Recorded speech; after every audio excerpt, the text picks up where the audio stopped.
Muy buenas tardes, colegas. Bienvenidas y bienvenidos a la cuarta conferencia magistral del cuarto curso taller de Introducción a la Enseñanza de la Salud Pública. Y como ya es nuestra costumbre, vamos a comenzar con los 10 minutos de realimentación, con estos 10 minutos de participación para las personas que nos quieran compartir un poco qué ha sido su experiencia o cuáles han sido los aprendizajes que han logrado adquirir en estas ya casi 2 semanas que tenemos trabajando del curso. Así que, ¿quién dice yo?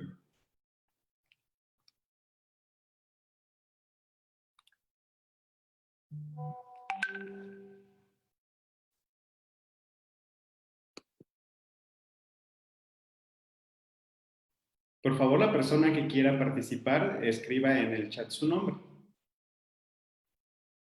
o comente que quiere participar.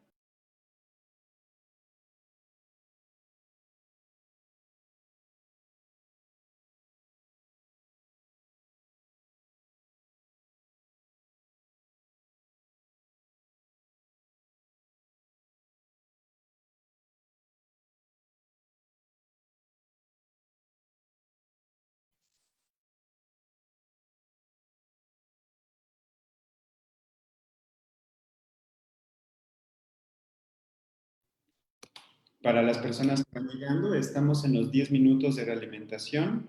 Aquella persona que quiera comentar su experiencia, por favor, escriba yo en el chat. Y para los que ya saben, pongan su nombre para que podamos también tener asistencia. Muchísimas gracias. Y bueno, tenemos la primera participación de Daniel Amezquita. Adelante, Daniel. Buenas tardes a todos, compañeros y doctor Ariel. Mi experiencia hasta el momento en el curso ha sido bastante enriquecedora. Debo admitir que me está siendo un poco difícil compaginar la vida académica con pues, las responsabilidades del curso, pero a pesar de todo se me hace como un pequeño rato para distraerme de todo lo demás, ¿no? Para reflexionar con el resto de mis compañeros. No sé, me parece una actividad que, ¿cómo le explico? Es como un tiempo libre, vaya, que uso de una forma mucho más provechosa.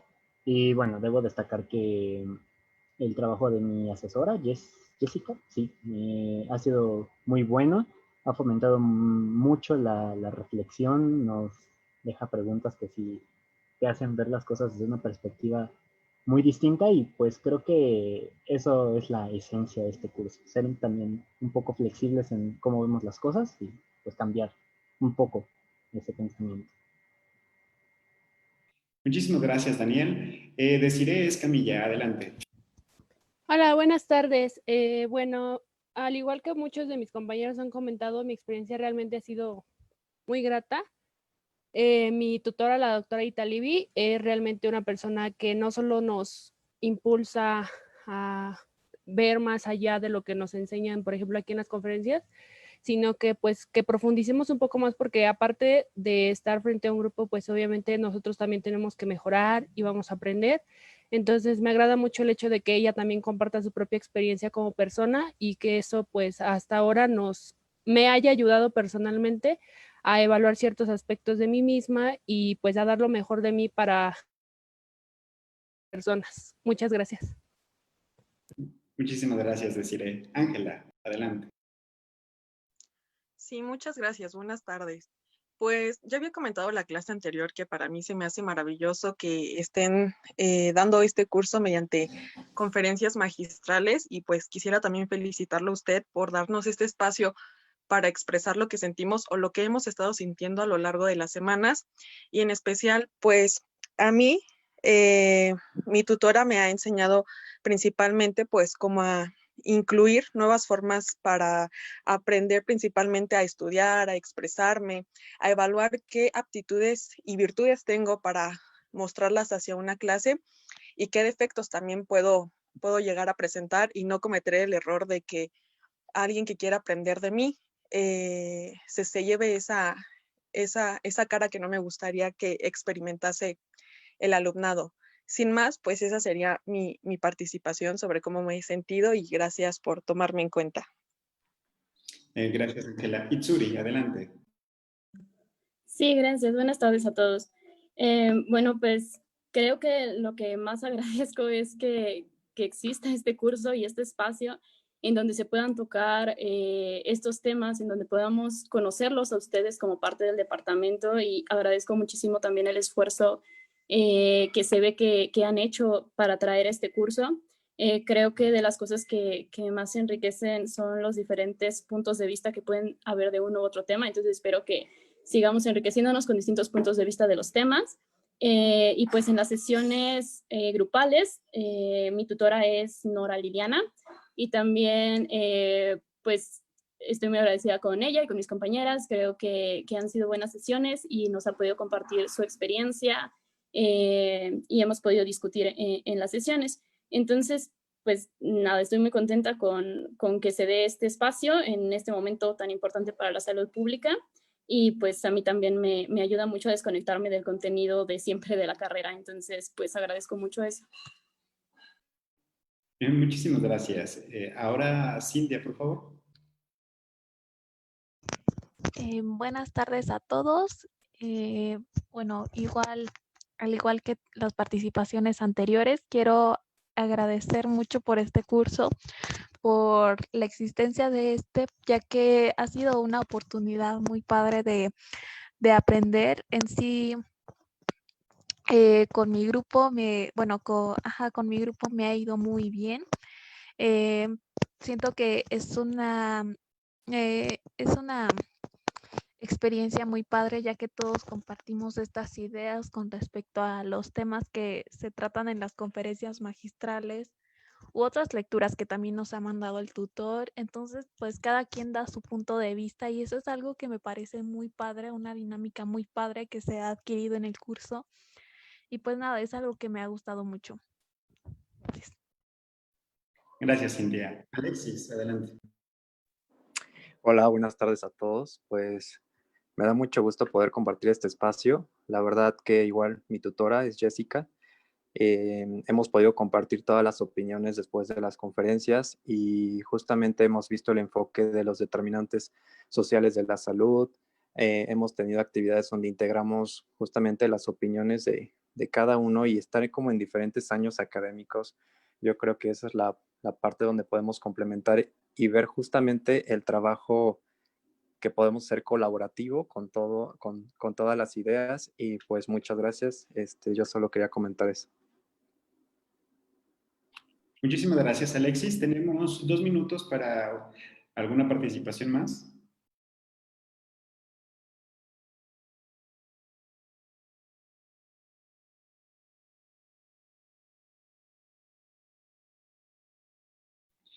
Edith Adame, adelante. Ay, hola, ¿sí me escucho? Muy bien. Sí, ok, perfecto. Es que luego tengo problemas con mi sonido. Bueno, yo nada más quería compartir que la verdad a mí sí me ha gustado mucho el curso. Yo siento que he como reafirmado algunas cosas y la verdad es que en mi grupo mi tutor es Germán Castro y siento que pues igual, no sé, como que permite ese debate, o sea, se abre como, se presta la clase para que podamos discutir de diversos temas y todos nos sentimos cómodos para, pues, expresar lo que pensamos, para compartir conocimiento y nos retroalimentamos muy padre y eso es algo que se me hace muy padre y también como muy útil para este curso que pues necesitamos aprender y mejorar las cualidades que podamos tener. Y entonces eso es algo que pues tenemos chance con él, aparte de que pues nos deja como varias actividades que nos ayudan a corregir o a mejorar algunas cosas y siempre nos da como una muy buena retroalimentación. Entonces, pues, la verdad es que mi experiencia ha sido muy buena. Gracias. Muchísimas gracias, Edith. Y bueno, para tratar de cumplir con el tiempo, esperemos que ahora sí lo podamos cumplir. Doy la palabra a la maestra Marta Cruz, profesora del Departamento de Salud Pública, quien a continuación nos brindará una ponencia muy importante acerca justo de los aportes metodológicos de la salud pública. Doctora Marta, ¿está lista? Sí, hola, buenas tardes. ¿Me están escuchando? Le escuchamos muy bien. Perfecto. Sí, entonces, pues muchas gracias, Ariel. Hola, buenas tardes a todos. Pues es un gusto estar aquí en este curso. Bueno, me presento, ¿no? Mientras voy arreglando esto de... yo soy médica egresada de la Facultad de Medicina. Estudié una maestría en Ciencias de la Salud en el Instituto Nacional de Salud Pública, con mi área de concentración es epidemiología. Y actualmente estoy cursando un doctorado en antropología de la salud y bueno, también estoy laborando en la Agencia de Protección Sanitaria, ¿no? De la Ciudad de México. Es un gusto estar aquí con ustedes y bueno, hablar sobre este tema relevante de cómo se fue transformando un poco la mirada médica. Y bueno, sin más por el momento, reinicio más bien, ¿no? Inicio el tema. Voy aquí a compartir la presentación. Voy a apagar mi... Bueno, perfecto, entonces yo inicio un poco el tema preguntando, ¿no? ¿Cómo es que se va transformando la formación médica a través del tiempo, ¿no? Cómo de repente el hospital se vuelve un espacio clave para la formación de los alumnos. ¿Y cuáles fueron las consecuencias de que predomine un cierto tipo de medicina, ¿no? Que es la biomedicina, que es de donde nosotros salimos, ¿no? Cómo nos formamos y cuáles son las consecuencias de que esto sea así, es decir, que se excluyan otro tipo de conocimientos, otro tipo de saberes, ¿no? Entonces, pues, para empezar, ¿no? Pues primero hablar de que el hospital no siempre fue el espacio de formación de los médicos, ¿no? Más bien al principio, ¿no? Estaba visto más bien como un espacio de asistencia para los pobres, pero también fungía como una institución donde se separaba a las personas que estaban sí en situaciones de carencia, pero que además estaban enfermas y constituían un peligro para la población. Y bueno, los hospitales prácticamente estaban bajo el orden, ¿no? De cuerpos religiosos, ¿no? Los monjes eran los que más bien asistían a los enfermos y sobre todo porque cumplían un papel de el tránsito, ¿no? Para el bien morir de las personas que estaban enfermas, ¿no? Entonces, pues los monjes eran quienes acompañaban a los moribundos y los preparaban, ¿no? Para su fallecimiento.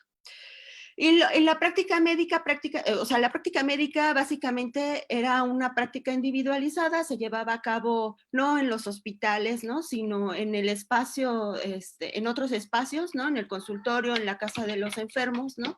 Y aparte de los enfermos que podían pagar los servicios, ¿no? Médicos.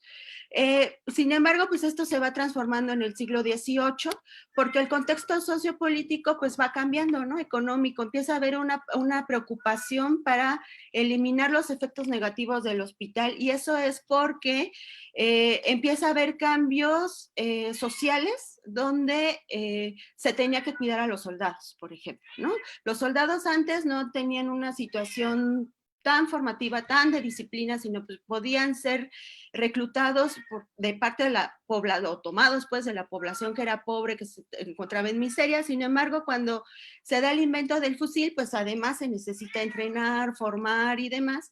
Y entonces pues ya el formar un militar implicaba un costo, ¿no? Entonces también no se podía dejar que murieran así como así. Y entonces se necesitaba, ¿no? Curar a los militares. Y además había una preocupación, ¿no? Se tenía que estar cuidando los puertos prácticamente, ¿no? Entonces la transformación de los hospitales se da principalmente en los hospitales marítimos y militares, ¿no? Empieza a haber una cuestión de reorganización administrativa y política, se necesita instalar una nueva fiscalización por la autoridad en el hospital militar, y no fue sino a través de una técnica médica que, no fue a través de una técnica médica, sino más bien de una tecnología que podía llamarse política, y esto es a través de la instalación de algo que se llama disciplina, ¿no? Entonces, la disciplina incluye diferentes aspectos, ¿no? Ya pasó por ahí el gato, disculpen. Uno, pues se necesitaba el control, ¿no? Se necesitaba el control del espacio donde se iba a atender a los enfermos. Entonces, se necesitaba ubicar a las personas en este espacio de tal manera que se pudieran observar, controlar, saber cuál era su evolución, ¿no? Y además se necesitaba analizar cómo es que se estaban llevando las acciones o los comportamientos dentro del espacio hospitalario, porque con la necesidad de incrementar la eficacia, ¿no? Se necesitaba analizar los movimientos para poder planificar una estrategia que llevaran a que estos fueran mucho más rápidos, más eficaces, mejor ajustados, ¿no? Y ahorita vamos a ver esto en qué se traduce, ¿no? Debe de haber una vigilancia perpetua y constante de los individuos, y esto obliga entonces a que se empiecen a instalar jerarquías, ¿no? Entonces hay como esta similitud en la conformación de un cuerpo militar, hay una similitud en cómo se va conformando el cuerpo médico dentro del hospital, ¿no? Entonces se empieza a ver grados y específicamente se expresa en una nueva figura que aparece en los hospitales, que es el residente, ¿no? El médico que tiene que estar disponible todo el tiempo en el espacio hospitalario, ¿no? Tiene que haber un registro continuo sobre los individuos precisamente para ver cómo ha ido su evolución, si los tratamientos que se han aplicado han sido eficaces o no, ¿no? Y además porque tiene que haber un registro sobre cuántos entran, cuántos salen, cuántos fallecen, ¿no? Y se debe de garantizar que ningún detalle se le escape a la persona que está dirigiendo este espacio. Entonces tiene que ser una estrategia bien sistematizada que permita que el flujo de la información vaya de abajo, ¿no? De aquellas personas que se encuentran atendiendo directamente a los pacientes, y que esta información fluya hacia la persona que es la autoridad del espacio, ¿no? El mecanismo disciplinario entonces se instala en el espacio hospitalario, y esto es lo que permite su medicalización, porque son los médicos los que empiezan a entrar a este espacio, prácticamente le quitan la autoridad a los religiosos, ¿no? Y entonces empieza a haber una transformación de la práctica médica, porque el hospital se empieza a convertir también en un sitio de enseñanza. Antes los médicos prácticamente su autoridad residía en el saber que le permitía extender, por ejemplo, recetas, ¿no? Y que básicamente este conocimiento lo adquirían a través de textos. Pues ahora resulta, ¿no? Que al ser un hospital ya donde la autoridad médica tiene presencia, entonces también el hospital se convierte en un espacio de enseñanza. Y la parte donde el médico, ¿no? Cobra esta autoridad, esta figura como autoridad. Y entonces se transforma el espacio hospitalario bajo una organización específicamente médica, ¿no? Empieza a haber una vigilancia sobre el régimen alimentario, sobre el régimen de tratamiento para el enfermo, y además se agrega un aspecto que antes los médicos no intervenían, obviamente, que era el funcionamiento económico del hospital, ¿no? La transformación del sistema de poder en el seno hospital, esto incluye de que entonces además se establecen rutinas donde tiene que haber pases de visita, ¿no? La visita del médico antes era totalmente esporádica, y ahora más bien se empiezan a instalar rutinas, y en 1770 es cuando se instala o se establece esta obligación del médico de permanecer disponible todo el tiempo y que tiene que residir en el hospital, ¿no? Y además se instala un ritual que antes no estaba, ¿no? Que es el pase de visita prácticamente, y es donde desfilan todas las jerarquías de los médicos, ¿no? Y del personal que se encuentra en el hospital, y siempre va dirigido por el médico que tiene la figura de autoridad, ¿no? Entonces existe como este tránsito y además las intervenciones y reflexiones sobre los tratamientos que se están llevando a cabo con los pacientes, ¿no? Y todo esto pues al pie de la cama donde se encuentran los enfermos, ¿no? Y además, bueno, pues toda la cuestión de bitácora del registro de la información, ¿no? Así entonces, ¿no? Pues como ustedes pueden ver, esta instalación de rutina y de disciplina, pues prácticamente no difiere mucho de lo que observamos cotidianamente, de lo que sucede en los hospitales, ¿no? Pero prácticamente cuando se instalan estos mecanismos, ¿no? La medicina se torna de una manera individualizada, ¿no? Hay que observar al individuo, vigilarlo, conocerlo para poder curarlo, ¿no? Y además, bueno, el registro que se llevan a cabo en los hospitales permite además analizar a la población como un objeto, sí, de saber, pero también de intervención de la medicina. Prácticamente en el siglo XVIII este proceso de medicalización se expresa en algo, se expresa muy bien en algo que se instala, por ejemplo, en Alemania, ¿no? Que es la policía médica que está a cargo del Estado, ¿no? El Estado tiene como el control de lo que tiene que suceder sobre la intervención en las poblaciones, ¿no? Entonces, esto lo propone Frankie Daniel, ¿no? En esta época, y lo que dice es de que lo que se necesita, pues, ¿no? Configurar un sistema completo de observación de la morbilidad con base a todos los registros que se van generando en los hospitales a través de el registro por los médicos, ¿no? Además, se normaliza, ¿no? Que la práctica médica o la formación de los médicos se pase a cargo de las universidades, ¿no? Y entonces son las universidades las que van a decidir cómo va a ser la formación médica y además son los encargados de dar los títulos, ¿no? De dar el nombramiento de médico, ¿no?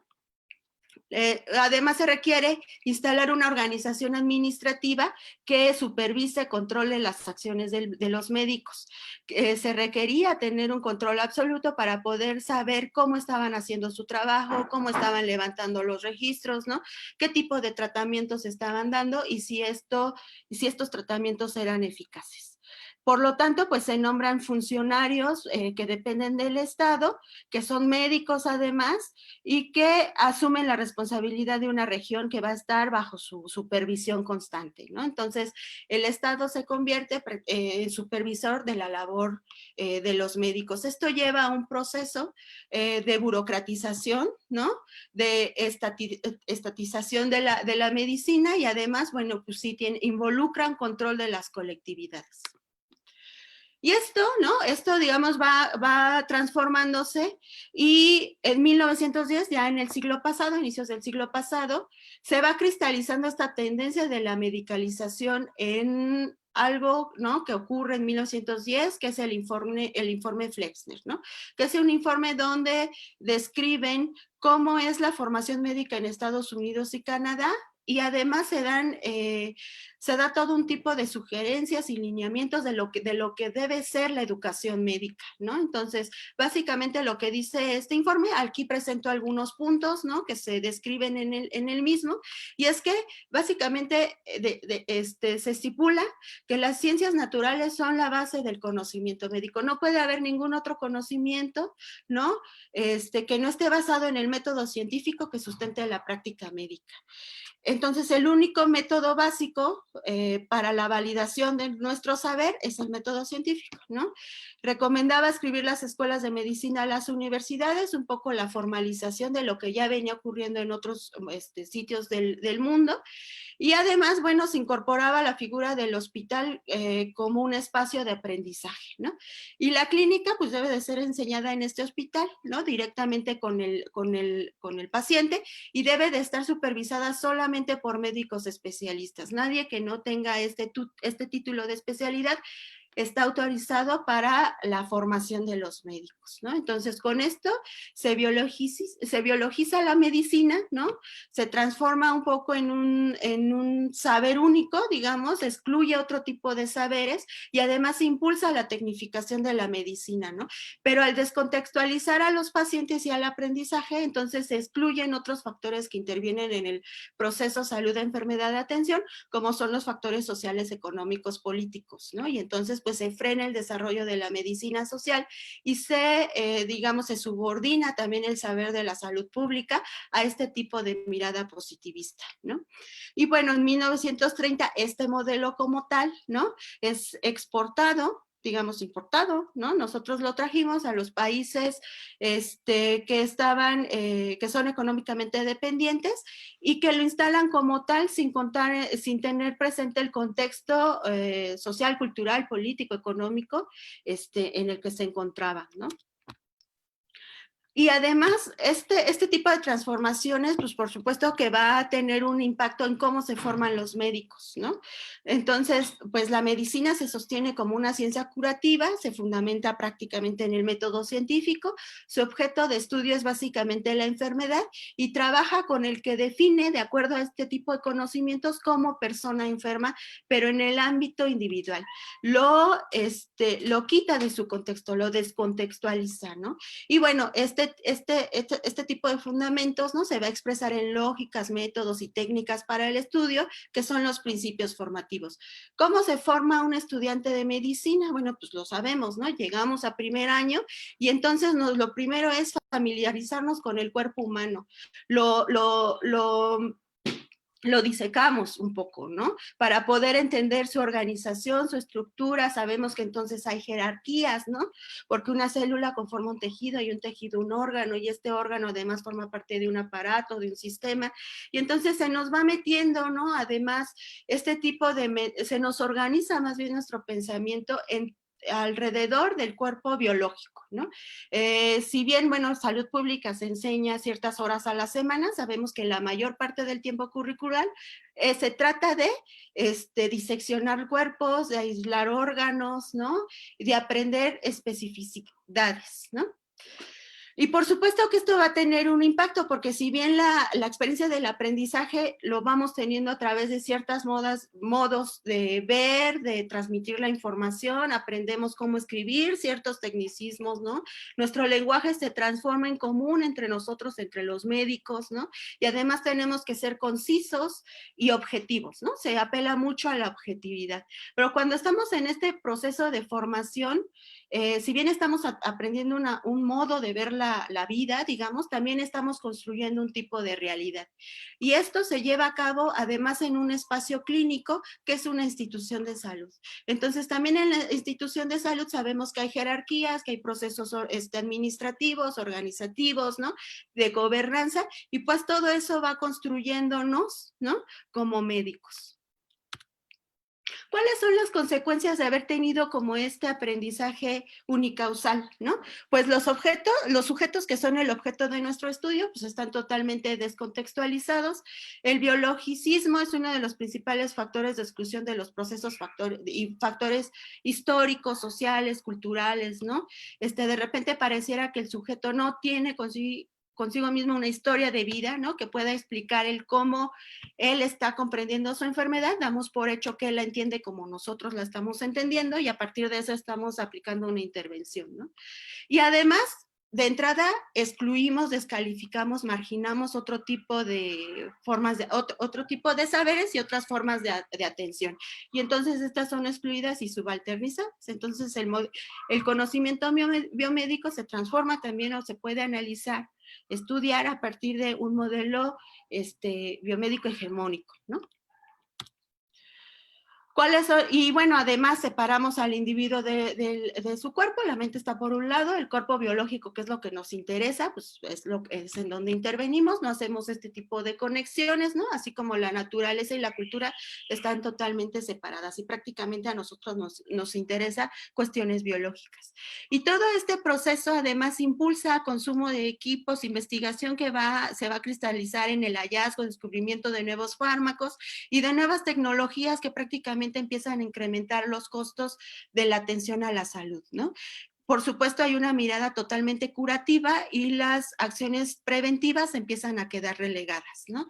Y además estamos en un espacio que está organizado bajo criterios de metas, ¿no? Entonces, el médico se subordina a criterios de productividad y rendimiento de la atención médica y pues esto tiene que ver con los procesos administrativos, gerenciales, gobernanzas que ocurren en el espacio de nuestra práctica, ¿no? En los espacios, en los hospitales, ¿no? Entonces, ¿cuáles son las otras consecuencias? Pues es que la prestación de servicios de salud pues empiezan a tener muy poco impacto con aquellas patologías que se deben a situación de vulnerabilidad social o de pobreza, ¿no? La utilización de técnicas y equipos de alta tecnología pues son poco apropiados para afrontar este tipo de problemáticas. Cuando se empiezan a elevar los costos, ¿no? Pues eso lo que implica es de que hay un grueso de la población que no va a tener acceso a estos servicios de salud, ¿no? Además estamos hablando de servicios de salud especializados, ¿no? Que los costos siguen siendo elevados, ¿no? Y bueno, y esto se expresa en una escasa cobertura poblacional y que prácticamente hay una centralización de los servicios de salud en las zonas urbanas, marginalizando o excluyendo aquella población que se encuentran en zonas con escasos recursos económicos, zonas rurales o en situación de marginación, ¿no? Hay una medicina, por lo tanto, deshumanizada, descontextualizada, que no tiene presente el contexto histórico, ¿no? De escaso contenido social y ético. Pero ocurre que hay un contexto específico que está pasando, ¿no? En los 70s. Esto se expresa en lo que se conoció como la crisis de la medicina, que entonces uno más bien se dan cuenta, ¿no? Que este tipo de medicina no está solucionando los problemas como se pensaba que iba a hacerlo, ¿no? ¿Por qué? Porque hay un panorama, ¿no? De transformación demográfica que va a llevar a una transición epidemiológica y si bien lo que se buscaba era controlar el impacto, la carga de la enfermedad debido a enfermedades infectocontagiosas, pues y se habían controlado, pues empieza a haber una transición hacia una carga de enfermedad debido a enfermedades crónico-degenerativas, pero sin haber resuelto, ¿no? Totalmente el problema de las enfermedades infectocontagiosas. Y esto se observa claramente en los países que son pobres, en vías de desarrollo, o tercermundistas, como se llamaba en ese entonces, ¿no? Además de que, bueno, la pobreza, empieza a haber una desigualdad, amplias brechas, ¿no? Que se expresan en inequidad. Y, bueno, estos problemas, ¿no? Que se concentran en este tipo de población, pues no son resueltos, ¿no? Si bien en algunos países la esperanza de vida se había prolongado, en otros, ¿no? La esperanza de vida seguía siendo corta y esto era principalmente por enfermedades totalmente prevenibles, ¿no?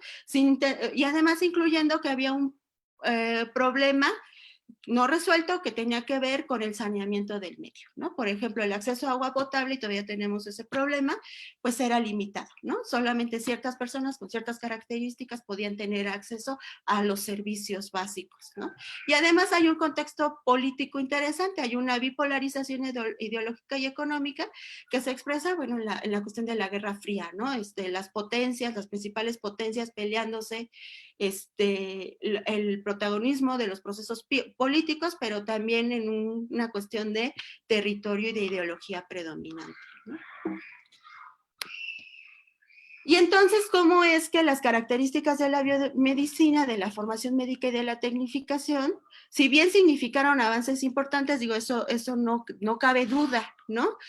No fueron suficientes, ¿no? En realidad la problemática seguía, había países que seguían teniendo desventajas sociales, tanto en atención a la salud como para cobertura de la atención, y lo sigue habiendo, ¿no? Además, tenemos todo este seguimiento de la carga global de la enfermedad, y vemos que uno de los impactos más importantes que en la salud de las personas, ¿no? Que culmina en la presencia de enfermedades, son cuestiones o problemáticas que tienen que ver con prevención y saneamiento del medio, ¿no?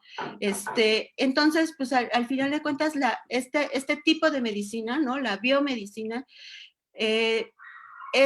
tiene un alcance limitado, ¿no? Entonces, un poco finalizando mi tema, yo con esto terminaría un poco dejando estas preguntas abiertas, ¿no? Si bien estamos frente a una medicina hegemónica, totalmente biologicista, que se fundamenta en el método científico, y aún así no se resolvieron los problemas de desigualdad, de problemas de salud, ¿no?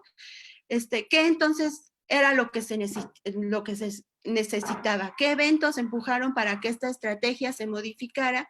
Y en ese sentido, ¿cómo interviene la salud pública, ¿no?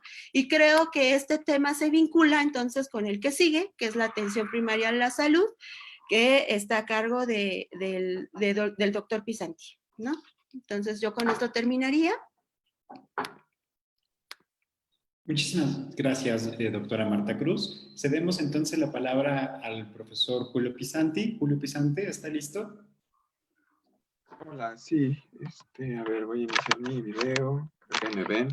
Tuve que comprar un librero para que vieran que sí tengo libros en mi casa, ¿no? Son falsos en realidad, eh, es cierto. A ver, déjenme, voy a intentar compartir mi pantalla. Y vamos a ver.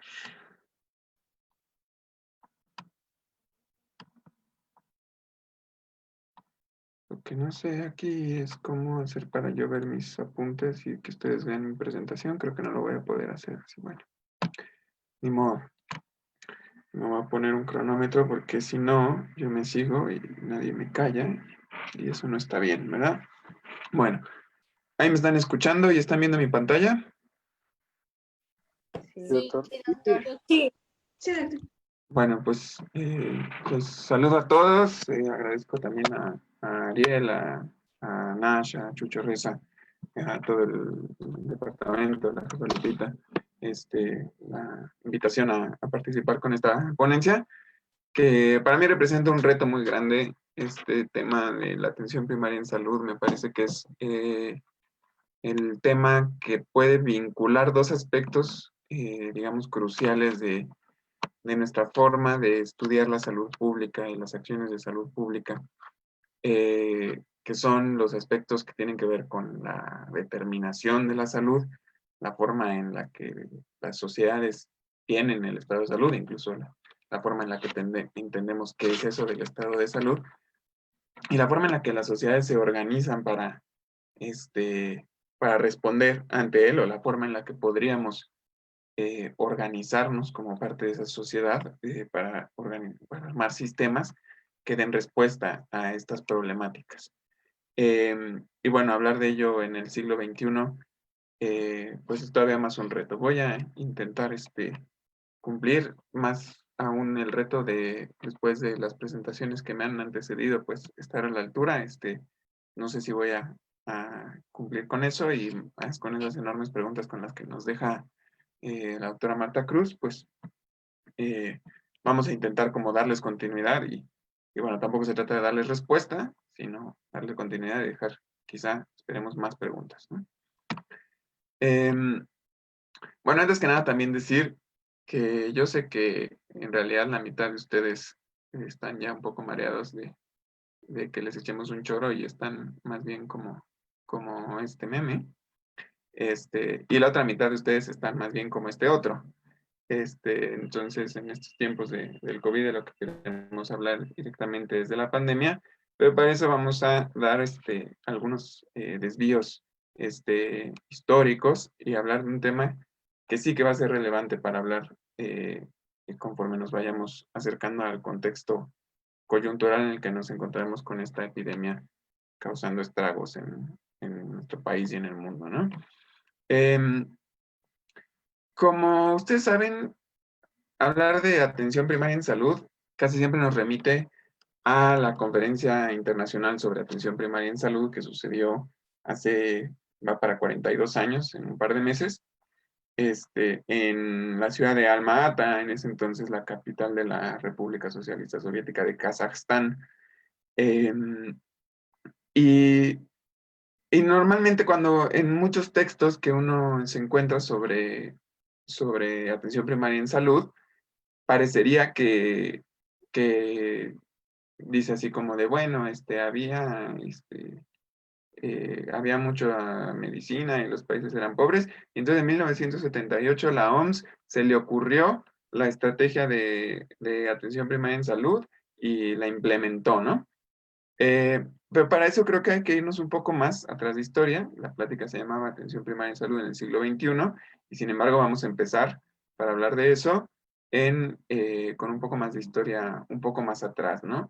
Y antes de la conferencia de salud de Alma-Ata. Es decir, esta conferencia de salud, esta declaración que emitieron los representantes de los gobiernos de casi todos los países, al menos reconocidos en el sistema de Naciones Unidas, en 1978, surge de un contexto, ¿no? Es importante ubicarnos históricamente lo que estaba ocurriendo en ese momento, tanto en el ámbito internacional en general, como en los sectores de salud o los trabajos de salud que venían desarrollando, ¿no? Y las discusiones que había en el ámbito internacional de salud y en particular de salud pública, para entender cómo es que llega a suceder esta declaración y qué significado es el que tiene, ¿no? ¿Por qué es que hablamos tanto de esta declaración de Alma Ata, ¿no? Entonces, para ponernos un poco en el contexto de lo que venía ocurriendo en los años 60 y 70, ¿no? Y Marta ya mencionaba algo que es como normalmente entendemos siempre, pues el punto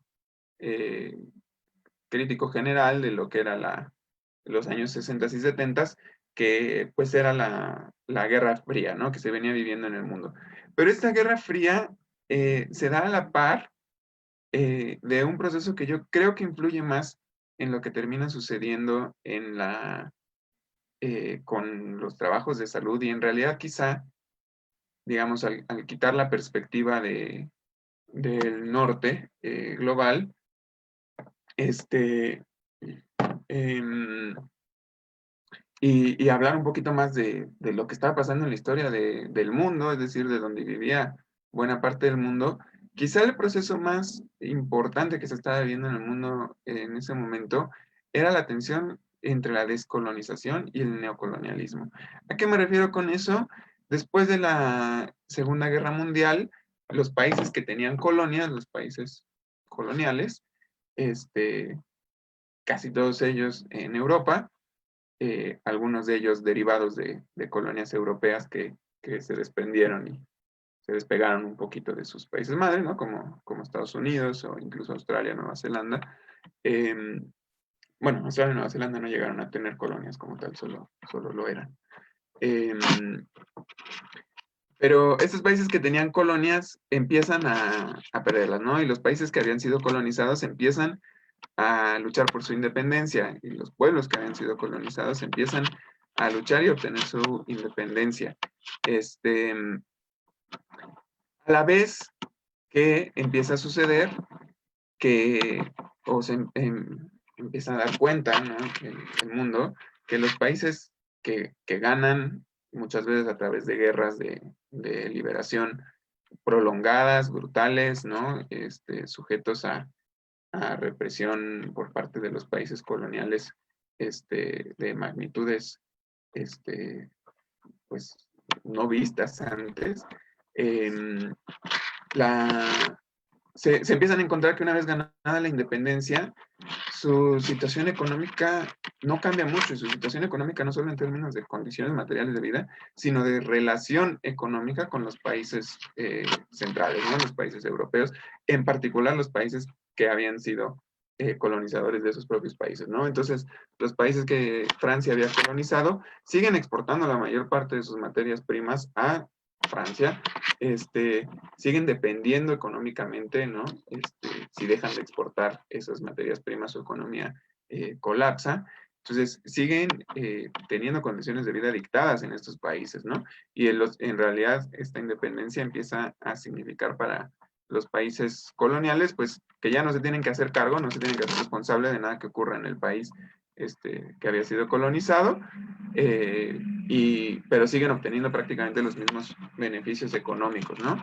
Para hablar de esta tensión, escogí la imagen aquí, no sé si muchos de ustedes lo reconozcan, de Patrice Lumumba, ¿no? Que fue el líder del movimiento independentista del Congo, asesinado unos meses después de que el Congo alcanzara la independencia y él fuese electo como el primer ministro congolés, y lo que llevó a una guerra civil prolongada en el Congo, ¿no? Bueno, y vemos que entonces también está cómo se desarrolló la expectativa de vida, ¿no? Cómo venía creciendo hasta 1978 de manera muy importante en los países ricos. Aquí pongo como ejemplo los Estados Unidos y Japón. En algunos países que habían logrado como cierta distancia del bloque de los países europeos centrales, como era, o cierta, digamos, dejar de depender de ellos como era Japón o como era Rusia, había habido un aumento marcadísimo de la esperanza de vida, si se fijan aquí, impresionante, ¿no? En los años 40, 50, que llegaba hasta los 60, ¿no? En cambio, en los países que iban ganando su independencia, si bien había un aumento gradual, pues era un aumento lento, ¿no? En la esperanza de vida, incluido México, que estaba pues no hasta abajo, pero sí en una posición intermedia, y lo que también era muy notorio para 1978 es que la brecha entre los países que habían sido colonizados y los países que habían sido colonizadores, esos que se dio por llamar primer mundo y tercer mundo, ¿no? Continuaba igual, o sea, parecía insuperable, ¿no? O sea, es decir, seguimos ese mismo paso, pues sí vamos ganando poquito a poquito expectativa de vida aquí en Ghana, en Sierra Leona, pero nunca vamos a llegar a alcanzar la expectativa de vida que tienen los países europeos previamente coloniales, ¿no? Países como Estados Unidos, que también pues tuvo una política colonial un poco diferente a la de los países europeos, pero colonial de todas maneras.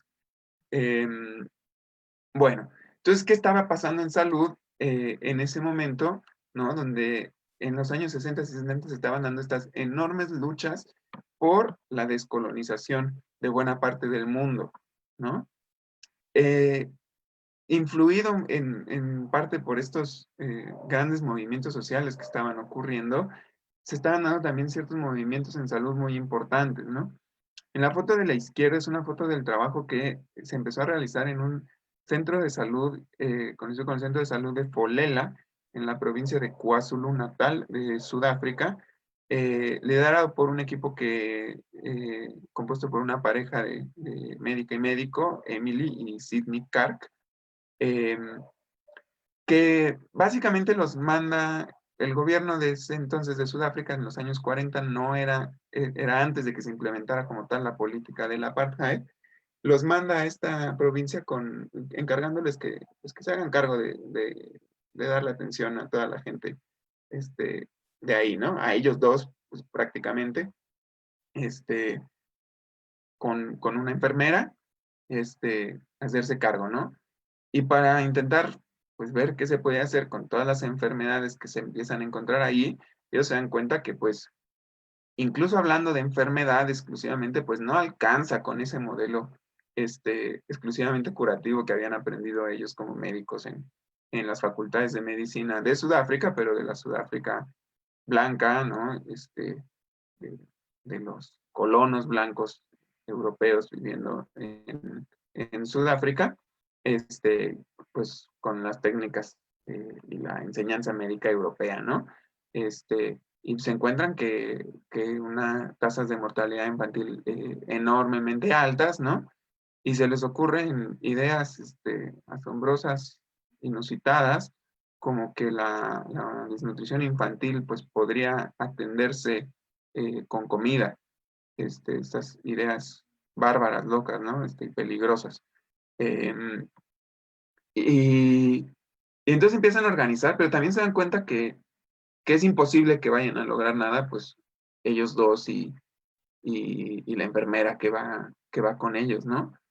Y entonces empiezan a hablar con la gente de las comunidades que estaban a su cargo y empiezan a desarrollar un modelo de atención en el que se empiezan a trabajar con formación con personas de las propias comunidades para que hagan trabajo en salud, y empieza a desarrollarse todo un proceso de personal de salud comunitario, ¿no? Que no necesariamente tiene una formación médica formal, pero que atiende y muchas veces resuelve mejor que ellos mismos como médicos, ¿no?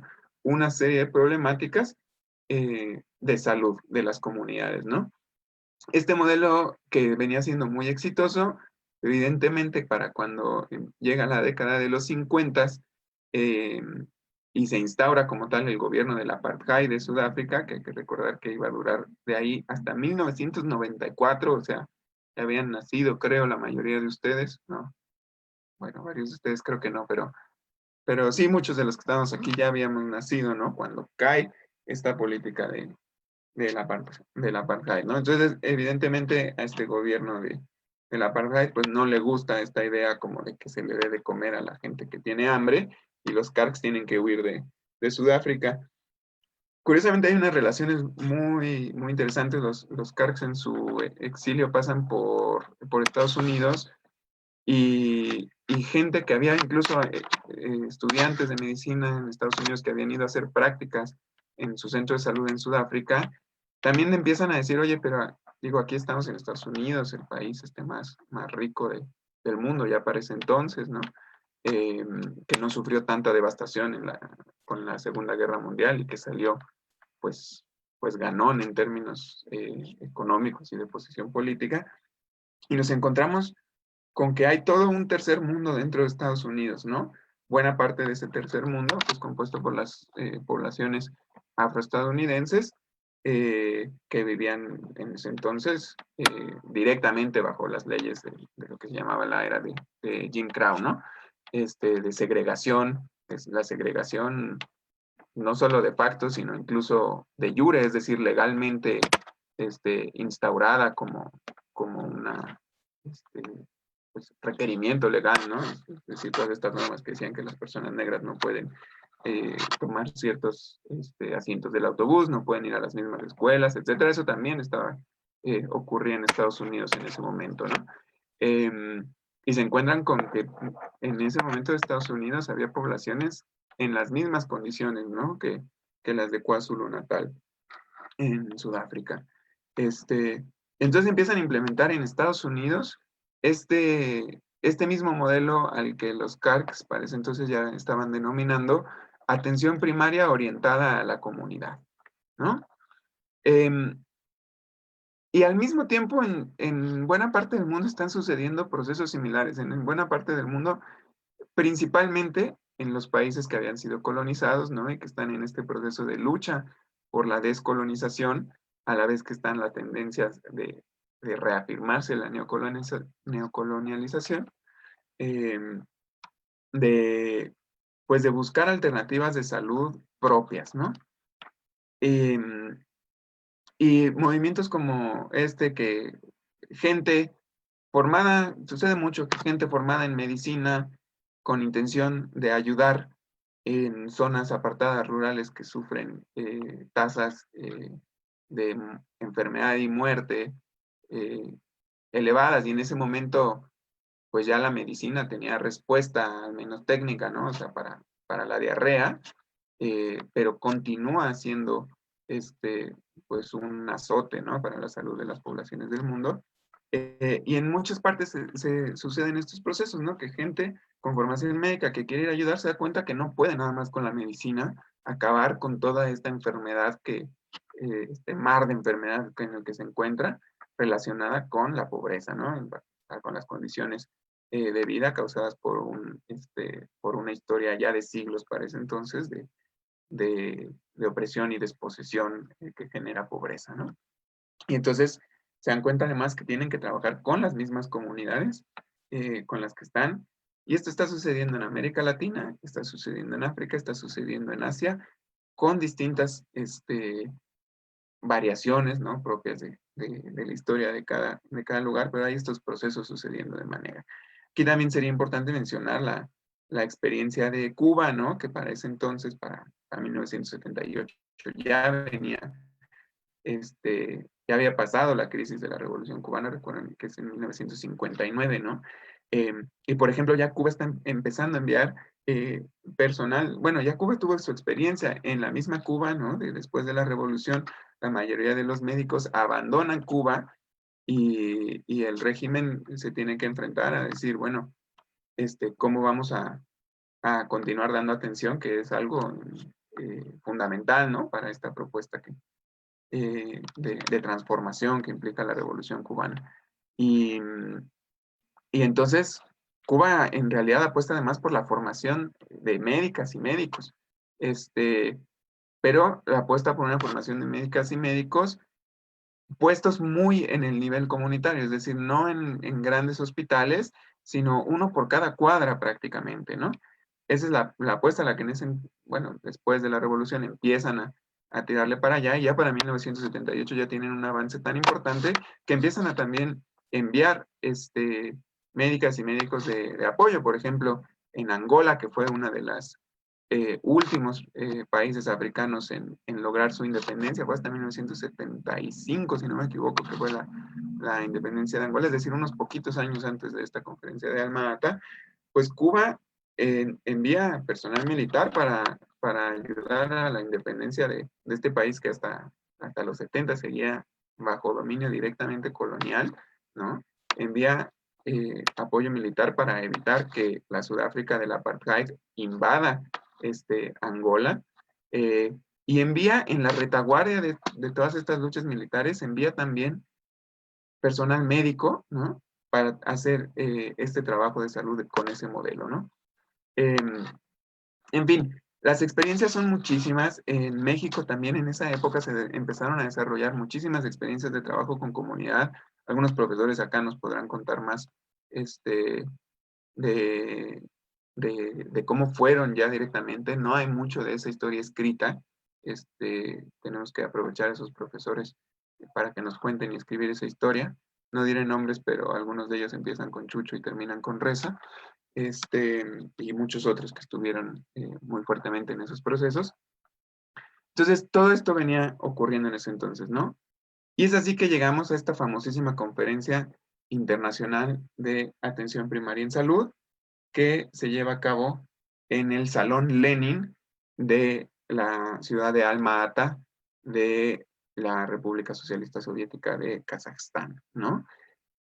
Entonces, con todo este contexto, a esta conferencia asisten representantes de todos los gobiernos, ¿no? También de los gobiernos europeos y del gobierno de Estados Unidos, ¿no? Pero algo que tienen las conferencias de la OMS es que, a diferencia del Consejo de Seguridad de las Naciones Unidas, que es otro órgano de las Naciones Unidas, en ese donde se toman las decisiones pues, que más afectan al mundo, pues hay 5 países que tienen el derecho, que son miembros permanentes y tienen el derecho de veto, es decir, si ellos no están de acuerdo, pues nada pasa por ahí, ¿no? Entonces, que son Estados Unidos, Reino Unido, Francia, China y Rusia, ¿no? Entonces, si alguno de esos países no está de acuerdo con alguna resolución de ese Consejo de Seguridad, pues no se aprueba y punto, ¿no? Entonces esos países tienen un voto masivo. A diferencia del Consejo de Seguridad de la ONU, la OMS, pues todos los países votan parejo en las asambleas de la OMS, ¿no? Entonces la relación de fuerzas es un poco diferente ahí. Y con todo esto sucediendo, también empieza a suceder que pues los países como Estados Unidos también, pues con tal de evitar pues movimientos o la radicalización de movimientos en general, y pues en este caso específico en salud, hacen ciertas concesiones en el lenguaje de las declaraciones y demás, ¿no? Y por eso es que la declaración de Alma-Ata se plantea que para alcanzar la salud para todos en el año 2000 es necesario un nuevo orden económico mundial, ¿no? Es necesario transformar, denuncia que existen desigualdades importantes, como ya vimos en términos de condiciones o de expectativa de vida, y denuncia que estas desigualdades en salud son ética, políticamente inaceptables, ¿no? Plantea que el desarrollo de la salud es además positivo para los países, y en eso también están de acuerdo los países desarrollados, que empiezan a ver que, oye, si, pues por ponerlo quizá de manera un poco cruda, si inviertes un poquito en un suero de 50 centavos de dólar, ¿no? O 20 centavos de dólar, para que un niño no se muera de diarrea, pues al rato vas a tener un montón de mano de obra, buscando trabajo, ¿no? Entonces también, pues hasta es redituable desde ese punto de vista. Entonces, en esta confluencia es que se da la declaración de Alma-Ata, ¿no? Sin embargo, la declaración de Alma-Ata parece que fue un poco demasiado lejos, ¿no? E inmediatamente después de la declaración de Alma-Ata, empiezan esfuerzos internacionales por recortarle las alas a esto que había tomado forma, ¿no? Todos estos esfuerzos diferentes que venían dándose en distintos países se encuentran en este concepto común al que llaman atención primaria en salud para nombrar lo que venían haciendo, e inmediatamente empieza a haber esfuerzos para cortarle las alas a este concepto que puede ser transformador, ¿no? Para la salud y para la vida de las personas del mundo. Y entonces surge inmediatamente esta propuesta, la que llaman APS selectiva, en una conferencia el año después de Alma Ata, que sería en Italia, fundada, financiada por la Fundación Rockefeller, ¿no? Donde dice, ay, es que todas esas cosas de un nuevo orden económico internacional, pues es como mucha palabrería y quién sabe qué signifique, y pues nadie puede medir qué es eso de la justicia, cómo vamos a saber si hay justicia si pues no es un concepto muy etéreo, no lo podemos medir, y sí podemos medir ciertas intervenciones que generan a muy bajo costo grandes beneficios, ¿no? Que son tangibles, y proponen este enfoque de atención primaria en salud selectiva que dice, bueno, eso además de darle salud a todo el mundo, o sea, está muy bonito, pero pues son sueños de guajiros, ¿no? Sueños de chairos, dirían ahora, ¿no? Y lo que sí se puede es gastar. Es más, si compramos mucho suero, no salen 20 centavos de dólar, salen 2 centavos de dólar el sobrecito, y asegurarnos de que a todo el mundo le llegue el suero oral, ¿no? Y algunas de las vacunas para controlar ciertas enfermedades, algunos cuidados obstétricos mínimos, ¿no? Y atención, seguimiento del crecimiento y desarrollo. Entonces, surge esta propuesta de atención primaria en salud selectiva, la que se llamaba el modelo Gobi, ¿no? Que era growth, seguimiento del crecimiento y desarrollo, obstetrical care, ¿no? Algunos cuidados obstétricos básicos, y bueno, se me fue lo de la B, y la I de inmunizaciones, ¿no? No, la O era también de oral rehydration salts, ¿no? Sales de rehidratación oral. Y con eso, pues ya que se conformen, ¿no? Que es mucho. Y además, pues, le va a poner el dinero la Fundación Rockefeller. Bueno, pero entonces, ¿qué consiste realmente? Ustedes sabrán, en el momento en el que surgen todas estas otras nuevas propuestas que intentan recortarle las alas a la atención primaria en salud, empieza a haber a nivel mundial una gran confusión conceptual que venimos arrastrando todavía hasta nuestros días, ¿no? Y esta confusión conceptual consiste en buena parte en confundir atención primaria en salud con atención del primer nivel de atención, ¿no? O los primer nivel de atención de los sistemas de salud. En parte porque en inglés se presta más a esa confusión, ¿no? Como el primer nivel de salud se llama primary care, y atención primaria en salud es primary health care, y se vuelve una confusión conceptual, ¿no? Y se pierde la esencia de lo que se había logrado plasmar incluso en la declaración de Alma Ata, ¿no? De la APS, ¿no? Atención primaria en salud. Voy a decir APS porque además ya me queda bien poquito tiempo. APS no solo como una estrategia, sino como un enfoque para, dejen ustedes en los sistemas de salud, el trabajo en salud. Una forma completa de abordar la relación entre lo social y la salud, ¿no? Y este enfoque, para mí, tiene estos 3 pilares, ¿no? 3 pilares que están ahí en el centro, que tienen como objetivo sostener este techo de concepción de salud como derecho, ¿no? Y que se paran en un concepto ampliado de salud, ¿no? Un concepto ampliado de salud que en ese momento es el concepto el que está en la Carta de Fundación de la OMS, ¿no? Este famoso concepto de la salud como pleno bienestar biológico, o físico, psicológico y social, y no solo ausencia de enfermedad. Entonces ese ya es un concepto ampliado sobre el que descansa, ¿no? Entonces ya salud como algo positivo, sobre esa idea descansa el enfoque de atención primaria en salud, para intentar llegar a eso que estamos nombrando como salud. Tendría que ser un derecho conseguible por todas las personas, ¿no? Y para que realmente podremos hablar de que existe en los hechos un derecho a la salud, tenemos que acabar con las desigualdades en salud que existen, ¿no?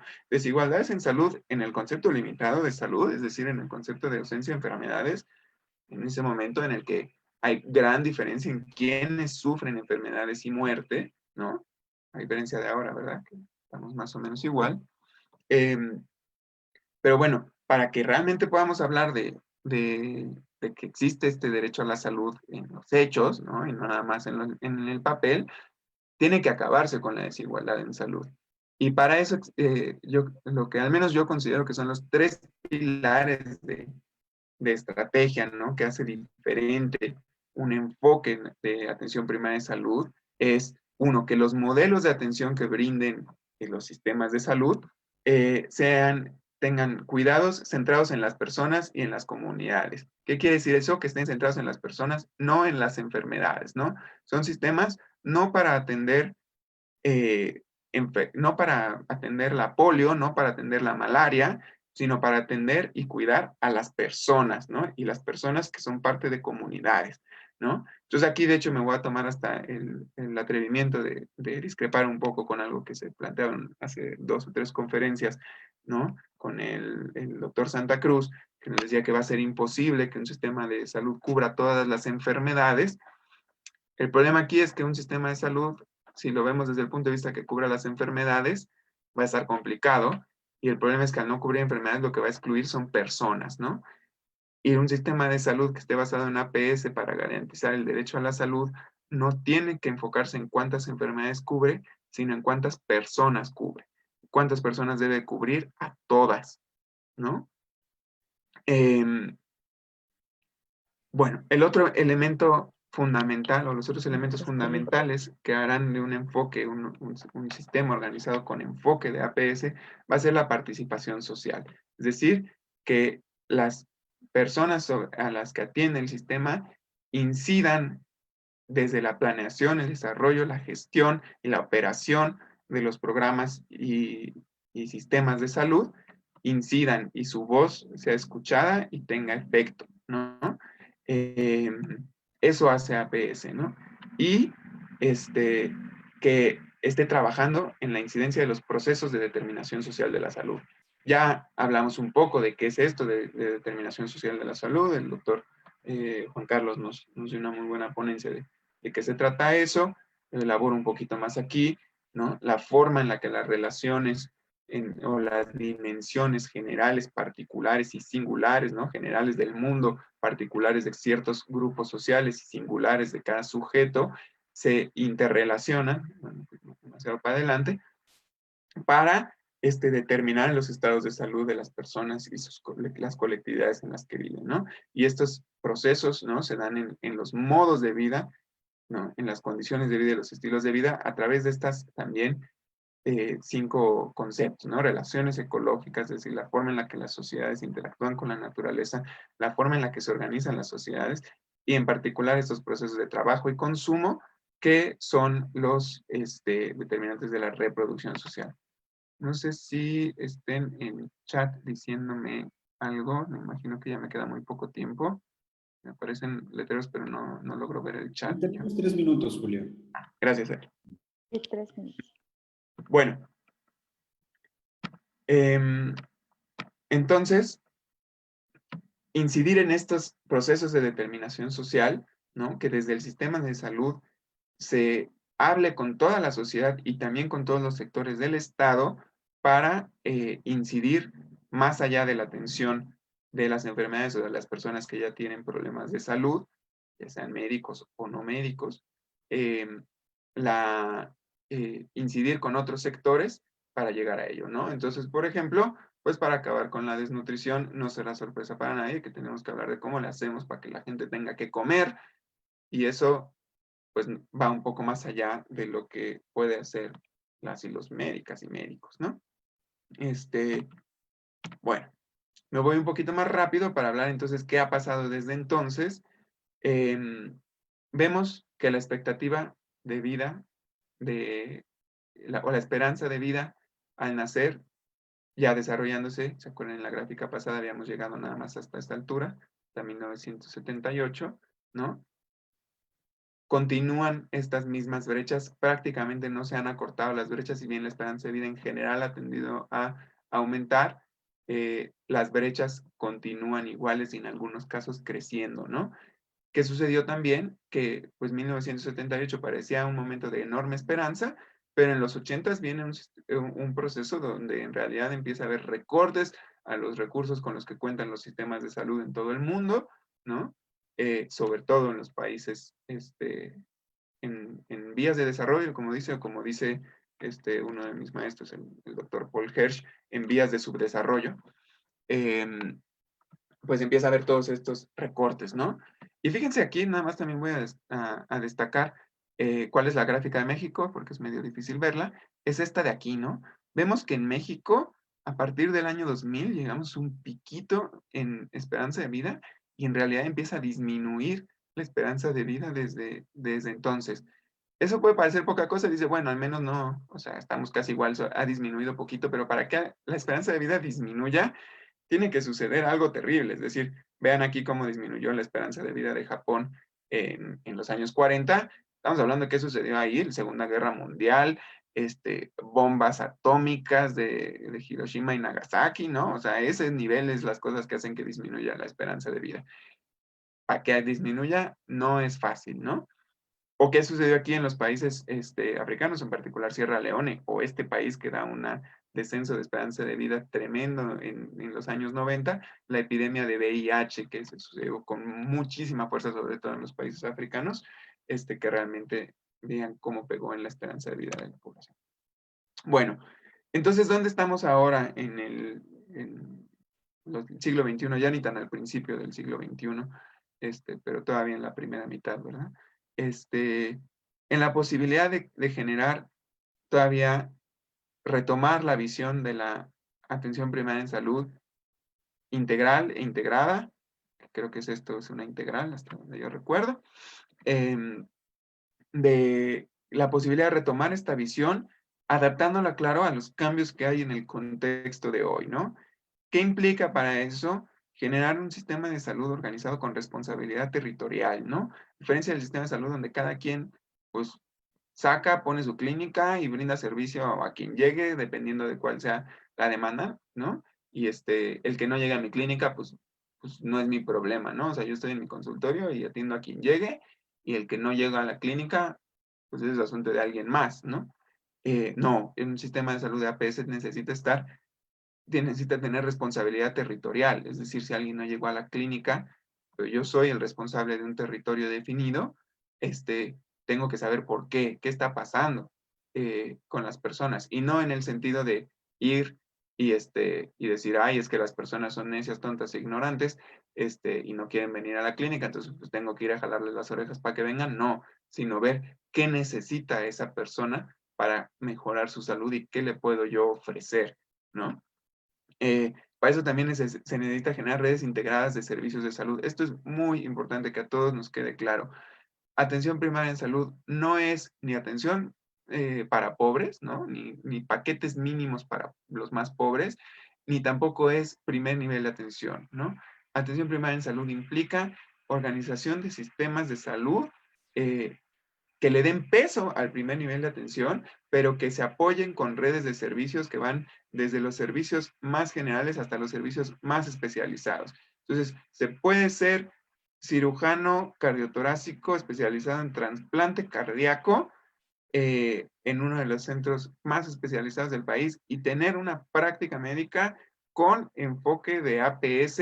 ¿Cuál va a ser la diferencia entre un cirujano cardiotorácico que tenga enfoque de APS? Que ese cirujano sepa que su paciente no vive nada más en el hospital y en la sala de quirófano, ¿no? Que vive en una comunidad, que va a regresar, que va a salir, que se asegure de hacer enlaces con los servicios que la persona que está atendiendo requiere, ¿no? Para que realmente lo que mejore sea su salud. Y otra vez, con un concepto ampliado, ¿no? Entonces, sí, la atención primaria en salud necesita también un primer nivel de atención con suficientes recursos, estamos hablando de recursos económicos, pero también humanos y de infraestructura, ¿no? Y también por eso es crucial que hablemos de esto aquí, porque estamos en un proceso de formación de médicas y médicos. Ustedes no solo se están formando, sino que además van a insertarse como formadores y formadoras de médicas y médicos, ¿no? Y si todos los que ejercen aquí se forman con capacidad resolutiva para el primer nivel de atención, pues vamos a tener realmente con qué hablar de APS, ¿no? Se necesita coordinación multisectorial, es decir, entre el sector salud o el clásicamente denominado sector salud, ¿no? Que es más el sistema de atención de enfermedades, y los otros sectores del gobierno y de la sociedad, ¿no? Y algo crucial para que un enfoque, una organización de sistema de salud tenga realmente enfoque de APS, es que sea con y para la comunidad, con participación social. Y retomando esta frase que a mí me encanta, que viene del movimiento de derechos de las personas con discapacidad, pero que aplica para prácticamente cualquier grupo social, nada sobre nosotros sin nosotros, ¿no? Es decir, no generar servicios dedicados a las personas sin la participación de las personas, ¿no? Y bueno, ¿qué podemos hablar de cuál sería la situación? Para cerrar, Voy a cortar, voy a dejar esta, que en realidad como preguntas, ¿no? Que quedan más bien aquí planteadas en las diapositivas, ¿no? En esta crisis, ¿qué fuerzas van a tener la posibilidad de aprovechar lo que está sucediendo? ¿Qué capacidades estamos trabajando y fortaleciendo para controlar esta epidemia que estamos viviendo? ¿Vamos a salir de la epidemia con individualismo fortalecido o fortaleciendo la solidaridad en las sociedades, ¿no? Bueno, ahí termino, perdónenme que ya me robé tiempo de más, perdónenme Ariel. Pues creo que toca la sesión de preguntas y respuestas. Así es, muchísimas gracias, Julio. No queríamos cortar, estaba súper interesante, pero justo para tener esta oportunidad y poder terminar también en forma, porque es la primera vez que lo logramos, y les agradezco mucho también a los ponentes por haber sido de esa manera tan estrictos. También a la doctora Marta Cruz le solicitaremos que prenda su cámara para que podamos pasar a la sesión de preguntas. Entonces, los chicos que digan yo en el chat, por favor, para que vayan enlistándose sus participaciones.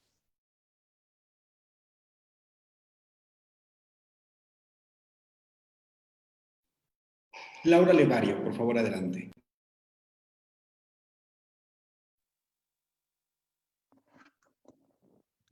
Pues buenas tardes, me gustó mucho ambas presentaciones y me gustaría preguntarle a la doctora Marta si la visión biologista nos desacreditó de alguna manera frente a la población, porque hace tiempo vi que se había hecho una encuesta y las personas perciben a los científicos como peligrosos y porque además mucha gente va a buscar a curanderos y brujas y no a nosotros que quizá tenemos otro tipo de formación. Muchas gracias. Vamos a pasar ahora con Itsuri. Sí, gracias. Bueno, gracias por sus ponencias. Mi pregunta es, ¿cuáles creen, o sea, es para los dos, cuáles creen que sean los principales obstáculos para impulsar en nuestra formación estos enfoques, bueno, tanto el enfoque sociomédico como el enfoque en atención primaria a la salud? Ya que, pues, si bien veíamos que el informe Flexner, pues, ya tiene más de un siglo, pareciera seguir bastante presente en la manera en la que nos formamos, cuando ya sabemos que pues influye en las determinantes sociales, que influye la economía, la política. Entonces eso, ¿cuáles creen que actualmente sean los principales obstáculos? Gracias, Itsuri. Adelante, Mariam. Hola, muy buenas tardes a todos. Mi pregunta es sobre la atención primaria de la salud y quisiera conocer cuál es la relación que maneja de manera pues bastante compleja con los objetivos de desarrollo del milenio. También me gustaría saber un poco sobre el panorama que existe en México y la opinión, pues, sería bueno que los dos doctores, sobre por qué, sobre la situación que presenta México, que es bastante, pues, dividida en el sentido de que hay metas que se han cumplido en este sentido, pues, podríamos decir, de manera exitosa, pero también hay una parte de México, especialmente en la zona sur, que coincide con la zona donde más se concentra la población indígena y que son los que menos han alcanzado a cumplir estos objetivos de desarrollo del milenio. Y esa sería mi pregunta. Muchísimas gracias. Pues cerramos esta ronda de preguntas y comenzamos con respuestas. Muy bien. Bueno, yo inicio un poco abordando la primera pregunta y luego ya me extiendo a las siguientes.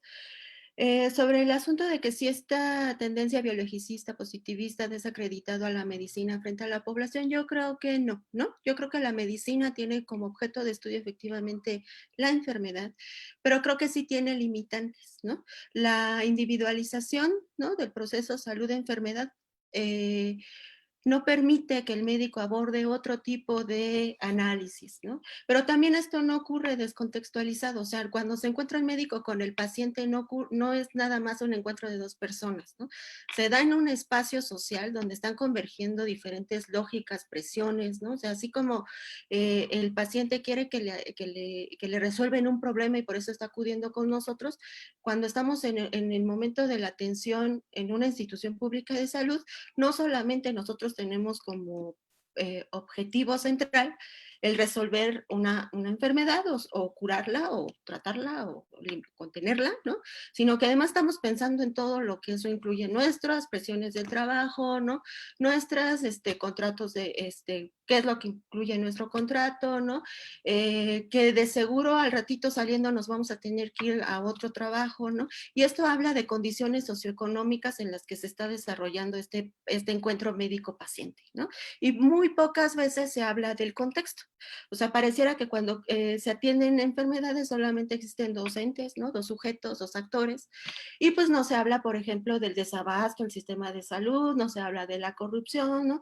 No se habla de desvío de equipos, ¿no? De que de repente desaparecen materiales, pero el médico tiene que hacer su trabajo, ¿no? Entonces yo creo que, y además, bueno, sí, una limitante, ¿no? Es que no comprendemos al paciente en su contexto, ¿no? Y su contexto implica, sí, otras formas de entender la enfermedad, ¿no? Sí, otra forma de, más bien otras formas de atención, ¿no? Y eso es como algo bien inmediato para nosotros, ¿no? De repente también nos colocamos en nuestra posición de médico, biomédico, pues, y yo solamente tengo un método científico y a partir de eso actúo, pero en realidad nosotros, ¿no? Como sujetos estamos en una comunidad, ¿no? Con ciertos valores, ciertos saberes, y estoy segura que si, por ejemplo, yo les enseño ahorita una pulserita con un ojo de venado, ustedes van a saber para qué se usa, ¿no? Por ejemplo. O cuando ustedes se enferman, ¿no? Probablemente no de manera inmediata van con el médico, ¿no? Sino que le van a preguntar a su mamá y su mamá les va a dar un tipo de tratamiento de terapéutica, ¿no? Basado en algo, ¿no? Entonces, de repente pareciera que nosotros también nos descontextualizamos y perdemos nuestro contexto social, cultural y los valores por los que nos regimos, ¿no? Yo creo que por eso a mí me gusta muchísimo la antropología de la salud, porque mete a la discusión todos estos elementos y abre también el panorama a, bueno, estamos en un contexto, pero además, ¿no? Los procesos que están ocurriendo históricos, ¿no? No son en balde, pues, ¿no? No en balde le quitaron presupuesto a la salud en los últimos 30 años, y esto era porque había una propuesta de reforma del sistema de salud, ¿no? Que implicaba ciertas cosas y que le daba ventaja a un sector, ¿no? Sobre otro, y estamos hablando de que se abre la medicina al sector privado, ¿no? Entonces, creo que este tipo de charlas o de discusiones nos ayuda, ¿no? A reflexionar sobre nuestro quehacer y a ubicarlo en el momento en el que estamos viviendo, ¿no? Con sus implicaciones, ¿no?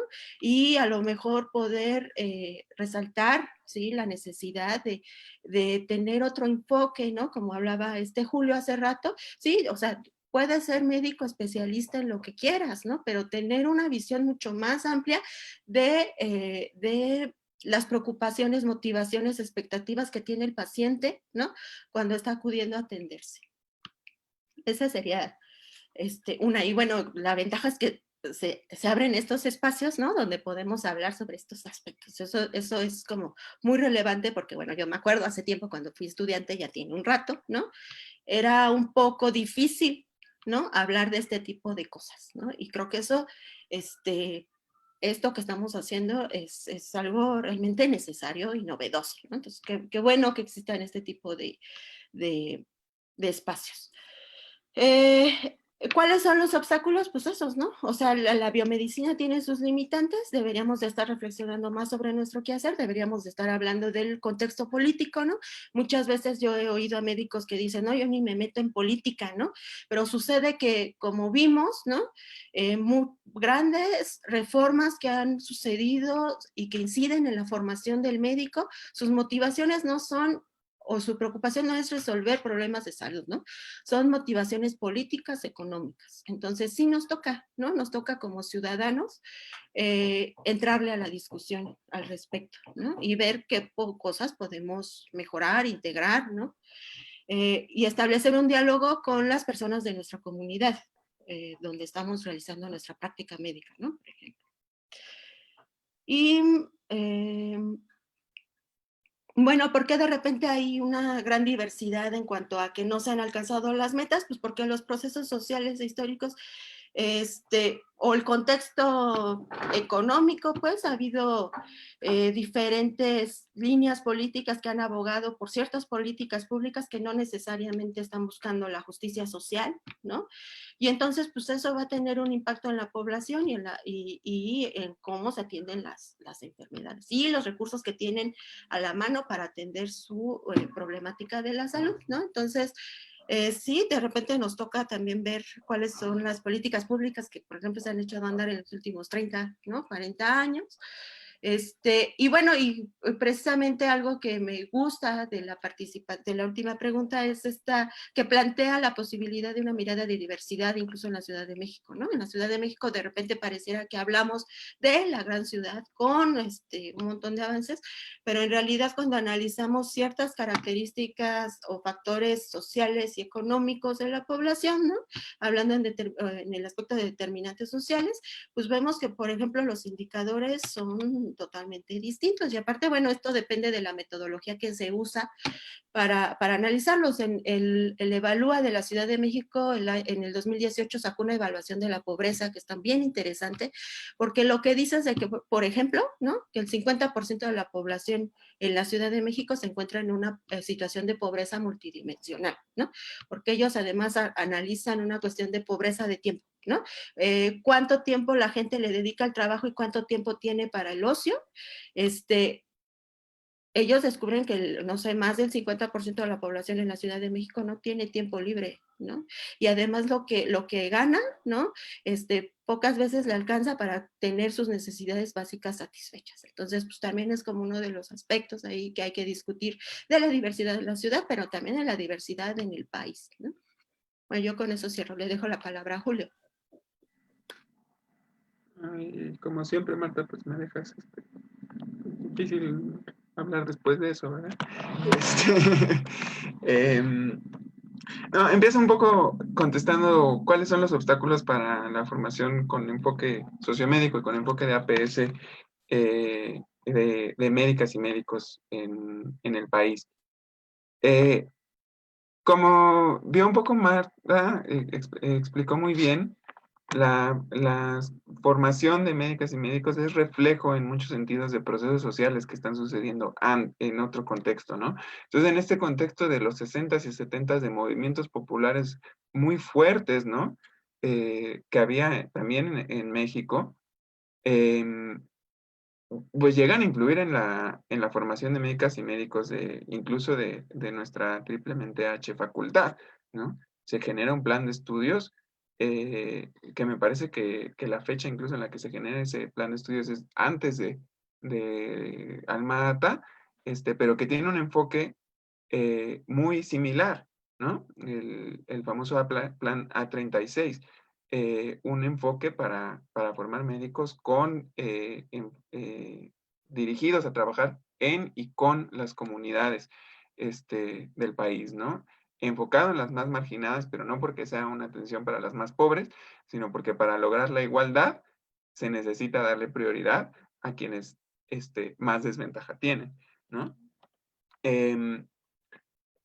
Esas correlaciones de fuerzas en la sociedad han cambiado. Entonces yo creo que el principal reto para lograr eso es lograr que cambien las correlaciones de fuerzas políticas en la sociedad. Ese sería el reto más grande. Y bueno, la idea de esto no es que entonces digamos, no, pues entonces está cañón, ¿no? O sea, de aquí a que eso pase, pues yo ya voy a haber salido de la facultad y ya no me voy a haber formado, ¿no? Esas correlaciones de fuerza también se expresan en la facultad. Entonces yo diría que en las facultades el principal reto es que los estudiantes logren organizarse con una claridad de decir, esto es lo que queremos aprender. Este es el enfoque que queremos que tenga nuestra formación, ¿no? Las y los estudiantes. Porque yo insisto, aunque todos aquí repetimos que, que la salud pública es el patito feo, y la materia que a nadie le gusta, aquí están 140 de ustedes, ¿no? Entonces no es poca cosa eso. No es para nada poca cosa. Y con respecto a por qué, cuál es esta situación de México de desigualdad en salud en el país, pues le haré un poco de eco a Marta, ¿no? El famosísimo informe La LOND, redactado en Canadá, llega a la conclusión de que los sistemas de atención médica tienen un impacto en realidad muy pequeño en el estado de salud de las poblaciones, ¿no? Quizá un 10%. ¿Cómo calcularon ese 10%? Pues diciendo, yo digo que es poquito como un 10%. Esa fue más o menos la metodología de calcularlo, pero pero en realidad es pequeño, ¿no? Y hay distintas evidencias generadas desde incluso antes de ese enfoque de la LOND, ¿no? De cómo es así. La tuberculosis no dejó de ser epidemia en el mundo cuando aparecieron las vacunas, mucho menos la vacuna BCG, ¿no? Que además como vacuna no es muy buena. Mucho menos cuando aparecieron los antifímicos, las terapias antimicrobiales que matan la tuberculosis, ¿no?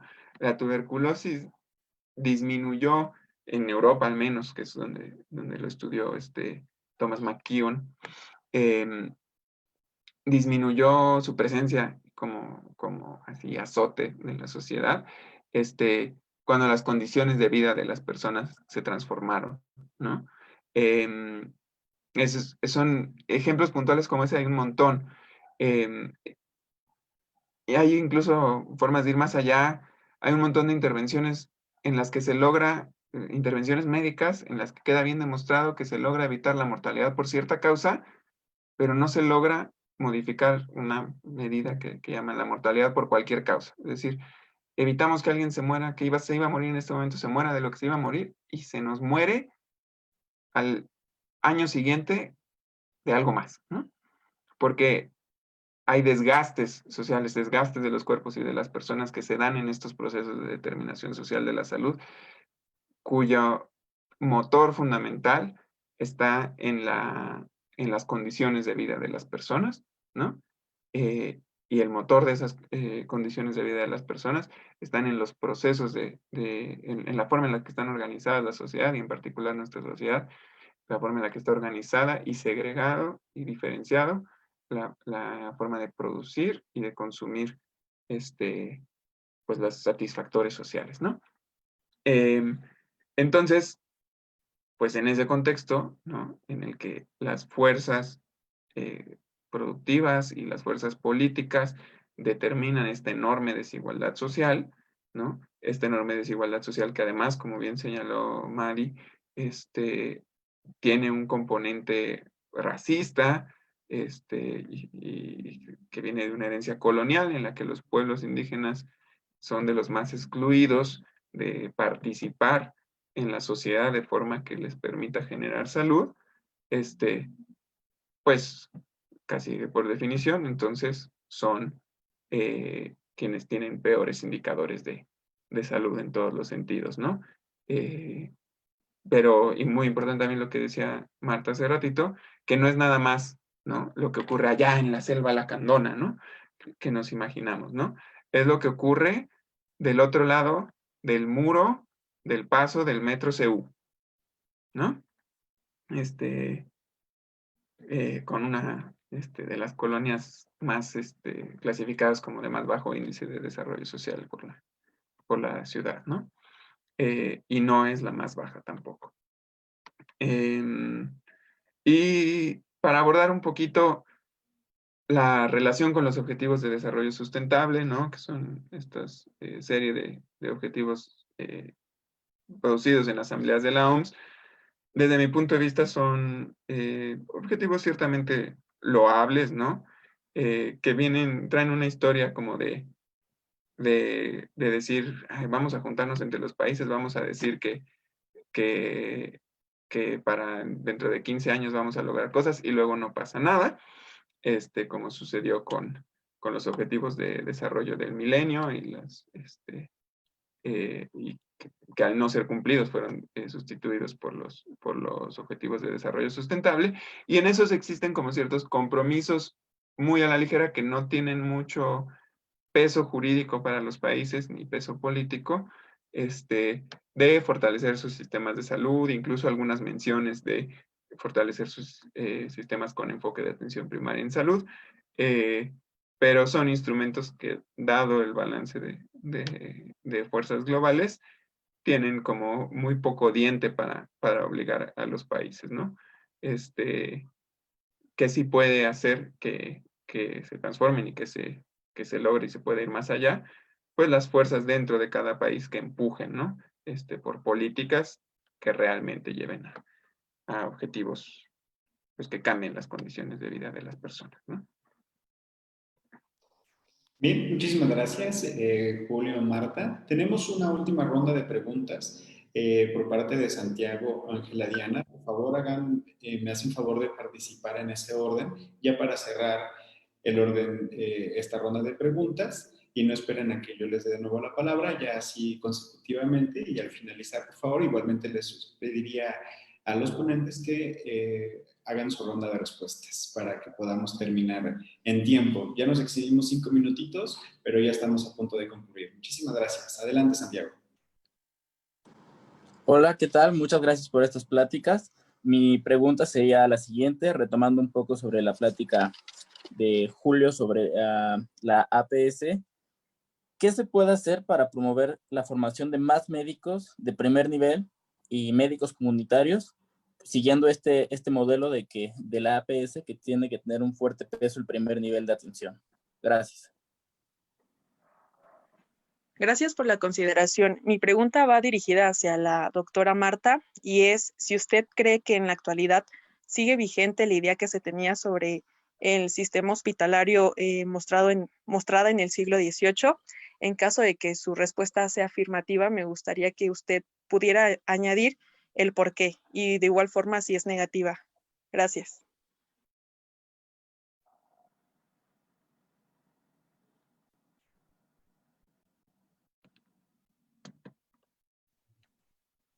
Adelante, Diana. Perdón, creí que le tocaba a alguien más. Mi pregunta va más dirigida al doctor Pisanti, y es que pues este curso estamos formándonos como para, por así decirlo, para la docencia en la salud pública.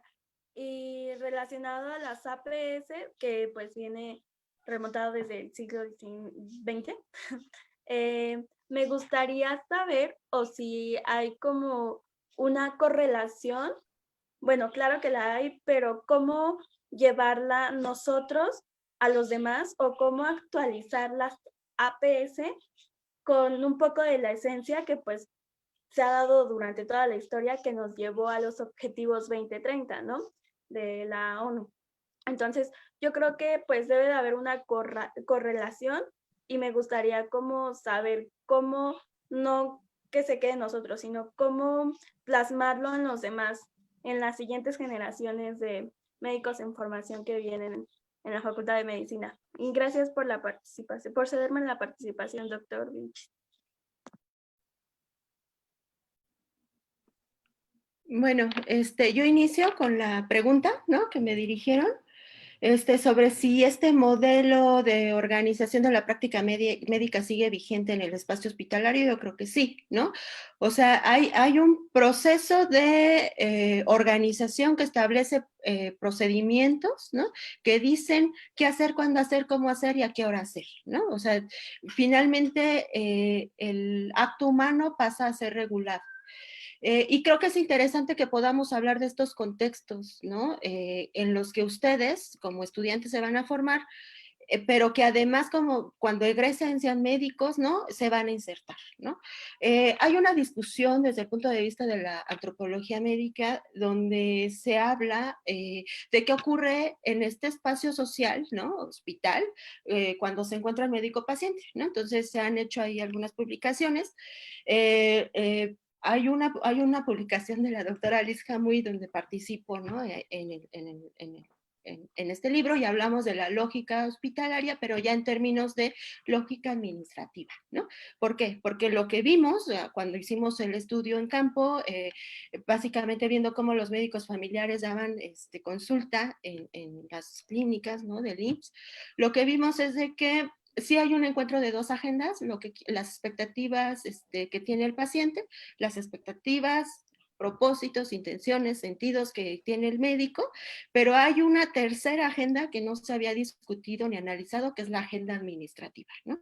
Ahora, antes se decía que el médico, la autoridad médica era el que necesitaba saber qué era todo lo que estaba pasando en este espacio que él estaba gobernando, digamos. Ahora sucede que es el administrador, ¿no? El que necesita estar enterado de lo que está ocurriendo en el hospital para establecer metas, para medir productividad, para ver quién sí está cumpliendo, quién no, para ver a quién más le ponen más citas médicas, por ejemplo. Ya hay una noción de manejo de tiempo, ¿no? La suficiencia del tiempo. Entonces, y esto trae una lógica administrativa, por supuesto, porque hay toda una serie de indicadores que vienen desde la Secretaría de Salud y que se expresan en el encuentro médico-paciente, que te dicen cuánto debe de durar, por ejemplo, una consulta, ¿no?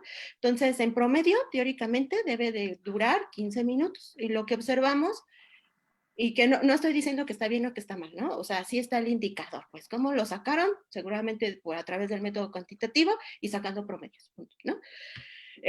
Pero lo que parecía es que se establecía una serie de competencia entre los médicos, ¿no? Para ver quién podía dar consulta incluso en menos tiempo, ¿no? Entonces, vimos como una médica, ¿no? Tenía el reloj a la mano, ¿no? Y estaba contando cuánto se estaba tardando, y cuando se tardó menos de 15, llegando a 10, fue mucha felicidad, ¿no? Entonces, eso expresa, ¿no? Cómo estas lógicas administrativas de gobernanza de organización se van implementando en la expresión de los cuerpos, ¿no? Entonces, si hay una lógica de organización, de ordenación, ¿no? Pues digo, las jerarquías siguen, está el estudiante, el médico de pregrado, el pasante, ¿no? El R1, R2, R3, y luego llegamos a la máxima figura, ¿no? Que es el médico de base, y bueno, está el subdirector, director, y hay una cadena de rendición de cuentas, ¿no? Así funciona, así aprendemos. Y entonces es muy interesante, ¿no? Porque coincide el cómo aprendemos a ver el cuerpo humano cuando estamos aprendiendo, ¿no? Cuando estamos en la facultad, y coincide con estas jerarquías, ¿no? Que vivimos cuando nos insertamos en un hospital. Y bueno, y se fortalecen, y entonces de repente pareciera que no entendemos la realidad si no hay jefes, ¿no? Si no hay estas jerarquías, y pareciera que el sueño es ser el médico de base para tener ciertos privilegios, ¿no? Son lógicas que al final de cuentas es materia de estudio para la antropología, porque no se dan solas, ¿no? No es porque el médico quiera hacer así, hay toda una estructura que determina, ¿no? Comportamientos y formas de expresarlo, ¿no? Y esto, por supuesto, va a intervenir cuando nos encontramos con el médico, que ya con el paciente, ¿no? En la consulta. Entonces, es bien interesante cómo desde la antropología, nada más al ver las interacciones, sentidos, palabras que se mencionan, ¿no? En una consulta de 10, 15 minutos, por supuesto observamos varias, vemos y podemos hacer estas conexiones entre las lógicas administrativas y lo que está haciendo el paciente y lo que está haciendo el médico, porque el paciente en un espacio hospitalario también está regulado, ¿no? Desde que atraviesa la puerta y pasa el primer filtro, que generalmente es el policía, pues se le indica a dónde dirigirse, ¿no? Tiene que ir al módulo de orientación, luego pase archivo, luego ya pase con la enfermera a tomarse luego ya pase con el médico, ¿no? Luego pase con trabajo social, y entonces pues todo eso está normado, ¿no? Esa sería como parte de más bien mi respuesta, y creo que es interesante traerlo a colación, porque sucede que como médicos en instituciones públicas, ¿no? Estamos regulados, ¿no? Con eso termino, y creo que las demás eran para... No, ya empiezo diciendo que ahora sí eso además me dolió en el águila verde, Marta. Pero completamente de acuerdo con lo que vas planteando ahí. Es hablando de qué se puede hacer para promover la formación de más y más médicos de primer nivel, me parece una pregunta crucial, crítica en la transformación de nuestro sistema de salud. Y pienso que tiene que irse dando un desarrollo como en dos partes, en un ir y venir, ¿no? Pasa que si uno ve a lo largo de la formación médica, ¿quién está interesado en egresar para trabajar como médico generalista, ya sea que haga una especialidad con enfoque generalista, de las cuales hay un par, o salga a ejercer como médico general? La proporción va disminuyendo conforme va avanzando la carrera, ¿no? Y eso es porque en muchos sentidos, durante nuestra formación, nos vamos también topando con un primer nivel de atención, pues que no cumple con lo que nos gustaría que sea, ¿no? Nos vamos topando con espacios en el primer nivel de atención donde vemos atenciones inadecuadas, falta de recursos, falta de tiempo, ¿no? Poca capacidad resolutiva, que son situaciones reales del primer nivel de atención en la actualidad. Entonces, pues mucha gente va pensando, no, yo no quiero ser de esos, ¿no? A mí me pasó con mi grupo este año que fuimos en nuestro tour por el centro de salud, pues nos fueron y nos presentaron a todo el personal, y una de las doctoras dice, ay, pues bienvenidos doctoras y doctores, pues yo soy aquí médica general, pero espero que ustedes sí lleguen a ser especialistas y no se queden en este concepto tan bajo del médico general, ¿no? Y pues, digamos, esa es la realidad de esa persona, ¿no? No necesariamente la realidad de todo el primer nivel de atención, pero es una de las realidades, ¿no? Con las que nos vamos topando. Y pues se necesita mucha determinación para decir, yo quiero salir y transformar eso, ¿no? Pero no se va a transformar si no hay quien tenga esa determinación, quien la mantenga en su formación, vaya colocándose en esos espacios, ¿no? Vaya transformando esos espacios y vaya compartiendo algo esencial que es ahí, que es también como parte de la práctica docente, que creo que hay que intentar, al menos, es compartir la pasión, ¿no? Por esta práctica. Compartir pues sí, apasionante, no hay otra palabra, que puede ser la práctica de relación humana con las personas, con las comunidades, de aventar, echar por la borda las jerarquías, ¿no? Y comunicarse en el tú a tú con las personas, para, para abordar problemas, ¿no? Que son, para tener prácticas sanadoras, para tener prácticas de cuidados, con las personas, para relacionar esto con la acción en la sociedad a nivel más grande, ¿no? Entonces, creo que un papel fundamental que tenemos que tener todas y todas como profesores, como instructores e instructoras, es compartir esa pasión, ¿no? Y bueno, en cuanto a la pregunta de relación entre la atención primaria en salud y los objetivos 2030, me parece un poco parecida a la que habían hecho ya con los objetivos de desarrollo sustentable, que son lo mismo que los objetivos 2030. Nuevamente nominalmente está la atención primaria de salud entre estos objetivos, y yo creo que hay que, pues, tomarlos, ciertamente recuperar parte de la idea de medición de metas de avance, pero superar estas metas de avance que, como les dije, yo considero, pues, más o menos minimalistas, ¿no? Creo que podemos aspirar incluso a más que estos objetivos en términos de pensar sociedades y sistemas que faciliten esas sociedades en las que de verdad todas y todas las personas puedan participar de la sociedad de forma tal que generen salud, entendida como posibilidad de desarrollar todas nuestras capacidades, ¿no? Como seres humanos. Y hasta quedó como bonito cierre, ¿no? Así es, Julio. Pues muchísimas gracias también a todas y todos los asistentes que siguen aquí presentes, 88 personas aún. Casi no nos extendimos, pero bueno, procuramos hacerlo en tiempo y forma. Y pues bueno, sin más, esto dejan bastantes preguntas para discutir en grupo con sus tutoras y sus tutores, y les vemos entonces el próximo día lunes con aquí la conferencia magistral. Y pues muchísimas gracias, profesora Marta, profesor Julio, por sus importantes ponencias. Hasta luego, nos vemos el día lunes. Hasta luego, buenas tardes. Hasta luego, buen fin de semana. Hasta luego, gracias. Gracias, hasta luego. Muchas gracias, hasta luego.